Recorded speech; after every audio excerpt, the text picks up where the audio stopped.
Pertanyaan berikutnya datang dari saudari Isnaini Halimah yang menanyakan bagaimana cara untuk menjamin bahwa bank syariah dalam operasinya itu tidak menyimpang dari tuntunan syariah. Seperti itu. Ya, bismillahirrahmanirrahim. Nah, tentu kan sudah ada pagar-pagarnya.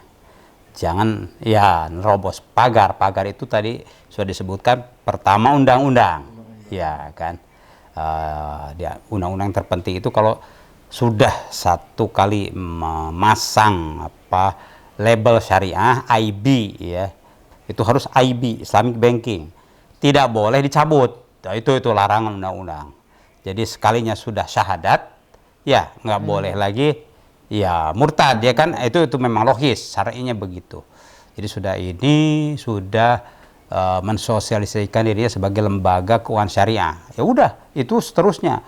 Oh ini susah, ini terus saja, jadi tidak ada mundur. Nah itu terus tentu saja bagaimana supaya dari waktu ke waktu berjalan dengan baik, didukunglah tadi oleh regulasi OJK begini ya, yang namanya GCG, Good and Corporate Governance, bagaimana pengelolaan sebuah korporasi yang bagus. Itu ada pedomannya ya kan. Harus misalnya saja rapat bulanan harus auditing itu harus periodik ya, begini. Kalau ini ditaati, itu insya Allah. Yang ketiga tentu saja para bankirnya, para SDM-nya, ya selain memang ikhlas, juga tentu saja punya kafaah yang cukup, ya kan, paham.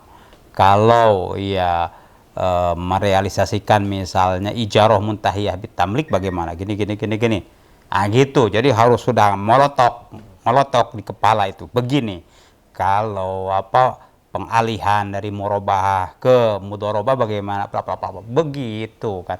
Makanya harus ada per 6 bulan itu ada pelatihan tuh.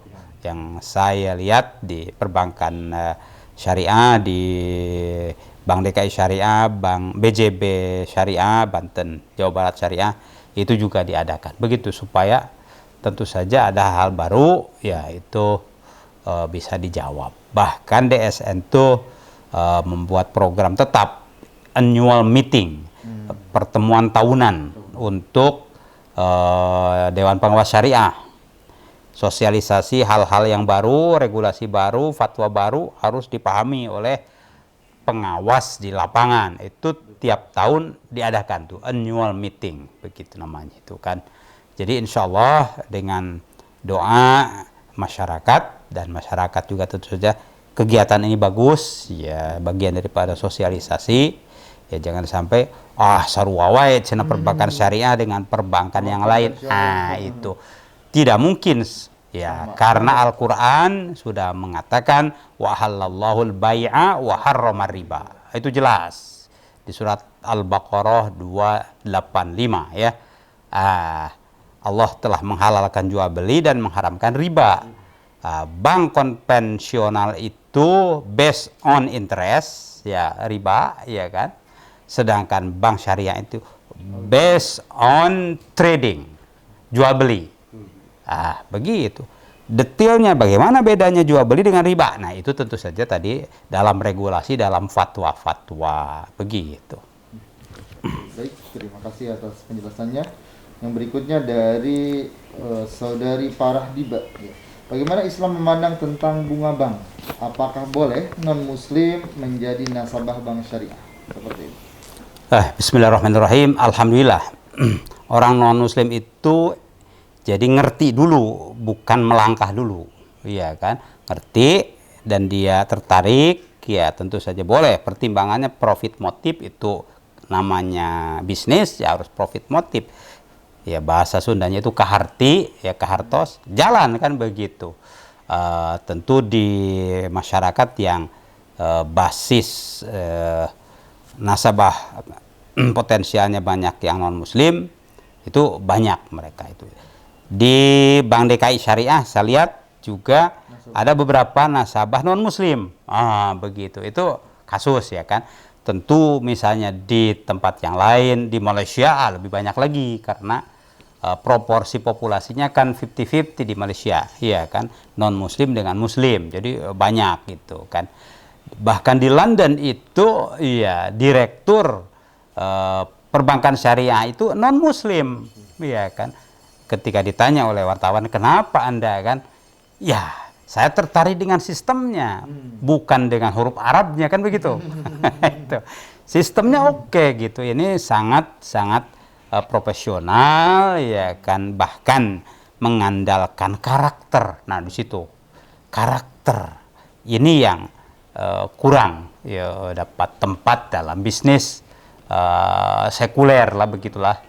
Karakter itu agak dikesampingkan, yang penting duit kan begitu. Nah, karakter agak dikesampingkan. Nah, ekonomi perbankan syariah itu mengembalikan karakter ke posisinya dia, ya kan. Itu jadi bukan hanya jadi nasabah, bahkan jadi direktur juga silahkan non muslim setelah memahami, tentu saja berkomitmen jalan, kan begitu, insyaallah ya. Makasih. Terima kasih atas penjelasannya. Berikutnya dari saudari Nur Lala, ya. Bagaimana penyelesaian sengketa ekonomi syariah bila yang berperkara adalah non muslim? Ya, ini alhamdulillah ini juga sudah diantisipasi, namanya amalah, khususnya masalah perekonomian itu ya rawan sengketa. Ya, kan itu. Pokoknya yang namanya masalah sosial itu kemungkinan sengketa ada saja. Bertetangga saja suka sengketa ya.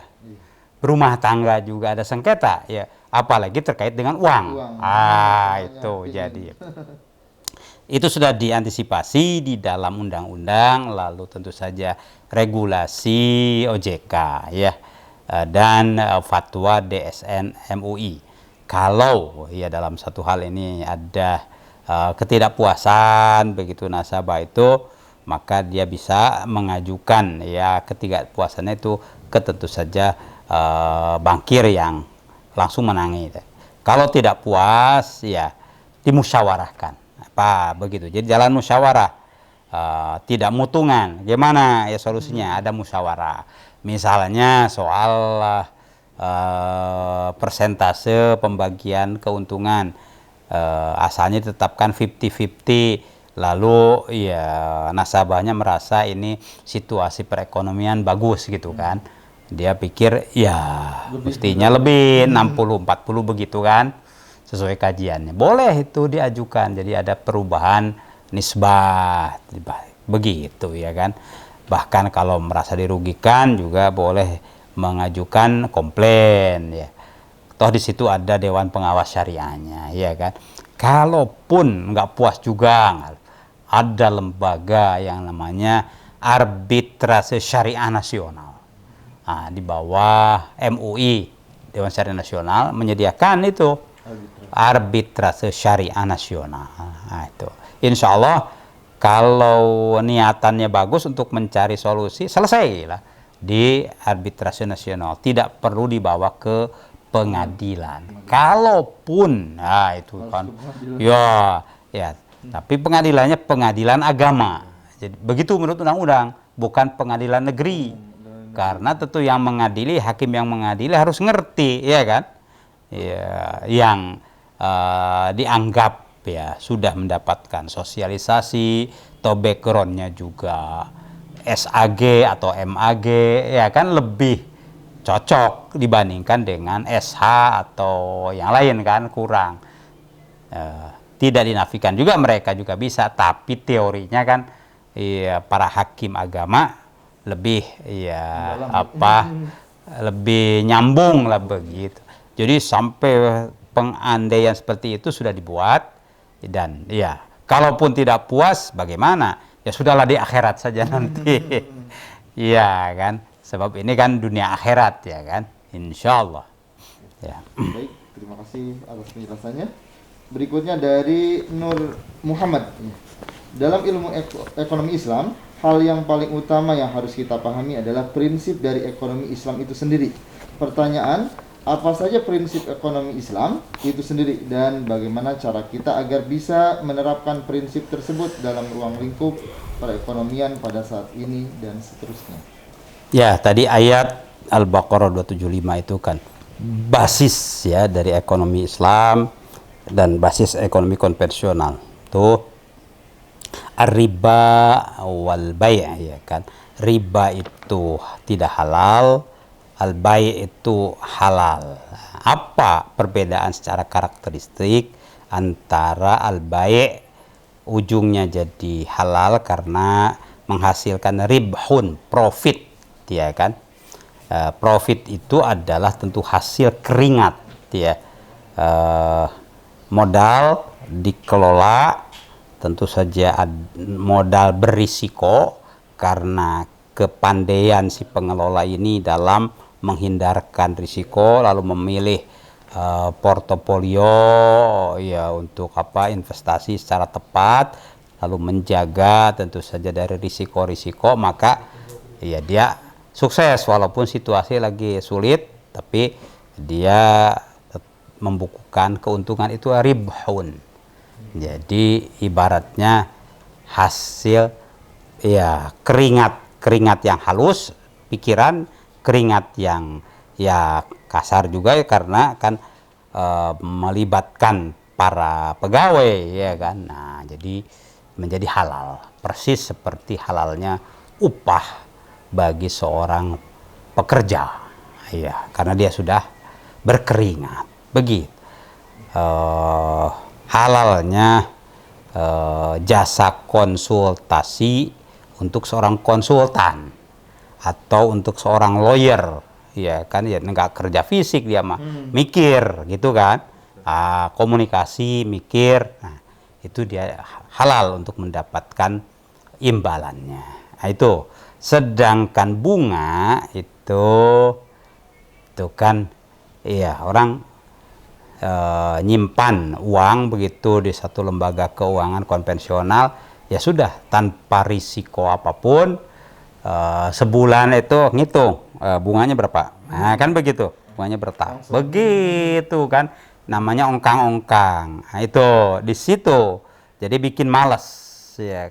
Kalau dagang itu bikin gesit, iya, mitranya juga mendoakan, ya kan, gitu, memberikan masukan. Sedangkan bunga itu bikin males. Saya punya deposito ya sekian misalnya, ya terus ngalir saja, begitu ya. Secara tentu saja moral dan mental itu kan tidak cocok dengan mental pejuang, ya kan. Lagi ya bunga itu pihak kreditur nggak mau tahu, pihak debitur kreditur ya hubungannya tidak adil. Pokoknya saya tahunya sekian persen. Ya tapi ini situasi lagi begini nggak mau tahu, toh perjanjiannya sekian persen, begitu kan. Jadi panteng janget kan kayak begitu. Kalau itu secara kelembagaan bagaimana? Kalau yang tidak melembaga yaitu Kosipa misalnya ya kan, koperasi simpan pinjam di daerah, oh itu kan lebih sadis lagi ya kan. Orang-orang itu pokoknya tagihannya saja kan harian tuh, sehari itu sekian sekian sekian, padahal kan pinjamnya sekian, ada yang bunganya itu 3 kali lipat dari ya, uang yang dia pinjam. Itu tidak mau peduli, terus saja dikejar, kalau tidak debt collector akan dikirim kan, yang ya garang-garang sangar-sangar itu. Itulah bunga, tentu tidak manusiawi, yang ini manusiawi. Oleh karenanya kenapa Allah halalkan jual beli dan haramkan riba, begitu. Itu hal yang mendasar. Setelah itu baru tentu saja prinsip yang lain adalah wawasan tentang uang, teori uang dalam Islam itu apa, dan teori barang dalam Islam itu apa, bainal ain wad dain ya kan, utang dan naqd dan tunai bagaimana, itu tentu hal-hal yang prinsip. Lalu ya wasail al istithmar ya pola-pola ya pembiayaan itu apa saja sih akad-akad yang memang dipakai di ekonomi dan perbankan syariah. Oh, ada mudharabah, ada musyarakah. Musyarakah juga ada macam-macam, ya kan. Nah, ini tentu hal yang mendasar itu perlu dipahami, ya kan. Nah, ada bai' bi tsaman ajil, ya. Ada bai'ul musawamah, bai'ul murabahah, bai'ut tauliyah, bai'ul wadi'ah, dan seterusnya dan seterusnya. Ini hal-hal yang prinsip untuk dipelajari. Allah Allah. Baik, terima kasih atas penjelasannya. Ya. Yang berikutnya dari Meika Novelia. Ya. Hal apa yang sangat mempengaruhi sektor perekonomian berbasis syariah sehingga terus tumbuh dan berkembang hingga saat ini? Ya, kalau satu katanya itu dukungan tentu saja. Dukungan yang paling menentukan dukungan politik. Ya. Sebab kalau politik itu kan hanya tanda tangan, tapi pengaruhnya Keberlangsungan. ya kan begitu. Sedangkan dukungan sosial, ceramah-ceramah dan perkuliahan-perkuliahan ribuan itu, ya dibandingkan dengan tanda tangan, begitu. Jadi dahsyatnya itu dukungan politik gitu. Nah, jadi apapun ya, kalau kita mau memperjuangkan satu bidang dari syariat Islam supaya berlaku, itu ujungnya itu tanda tangan. Nah, siapa yang punya kewenangan bikin tanda tangan? Itulah yang harus diperjuangkan. Nah, inilah umat Islam harus ke situ. Dan ayatnya udah jelas kan, waj'alna lil muttaqina imama. Jadikanlah kami jadi imam pemimpin, tapi ya sebelum itu masyarakat dibina dulu. Sebab kalau pemimpin masyarakatnya acak-acakan susah juga kan begitu. Jadi ada tarbiyatul mujtama, kemudian tentu tauliyatul hakim, memilih masyarakat.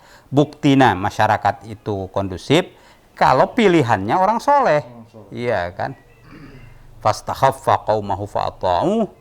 Iya, pemimpin itu melecehkan kaumnya, tapi kaumnya ikut. Kenapa? Innahum kanu qauman fasikin. Sebab masyarakatnya ini fasik, nggak ngerti ya. Ya, masyarakat itu istilahnya apa? Pragmatis, tidak ideologis, ya kan? Ya, jadi insya Allah para mahasiswa ini adalah komponen dari masyarakat yang diharapkan punya kesadaran ideologis, yaitu ya. Baik, terima kasih atas penjelasannya. Ya. Para mahasiswa yang berbahagia, ya sungguh sangat menarik sosialisasi tentang ekonomi dan perbankan syariah ini. Ya. Namun sebelum kita lanjutkan, kita break terlebih dahulu. Assalamualaikum warahmatullahi wabarakatuh. Salam.